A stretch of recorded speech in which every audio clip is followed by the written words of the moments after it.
ঘটেছে আপনাদের? আসলে 1 ঘন্টা আগে ভর্তি করছিলাম, 1.5 ঘন্টা আগে। কাকে? আমার পিসিকে। হ্যাঁ। এই ভর্তি করবার ডাক্তারবাবু কল বুক করেছিল। সেই কল বুকে ফোনে ডাক্তারবাবু 3টা নাম্বারে ফোন পাই না সিস্টাররা।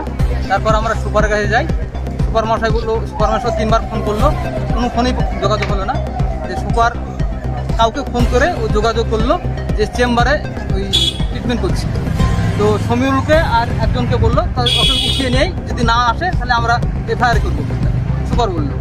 দিয়ে তারপর সমীরুল ওকে উঠিয়ে নিয়েছিল, তারপর রেফার করেছিল আমাদের। কোন ডাক্তার? কৃষ্ণনন্দ চক্রবর্তী। কৃষ্ণেন্দু চক্রবর্তী, উনি এখানকার ডাক্তার?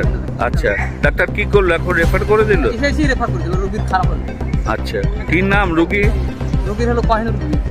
কোহিনুর? কোহিনুর বিবি। কোহিনুর বিবি, বাড়ি কোথায়? শিবনগর। শিবনগর। হ্যাঁ, তা আপনারা এখন পেশেন্ট নিয়ে চলে গেলেন? পেশেন্ট নিয়ে বহরমপুর গেলাম। কি হয়েছিল পেশেন্টের? স্টক হয়েছিল। আচ্ছা, আপনার নাম কি? আমার নাম দিলদার হোসেন। দিলদার হোসেন।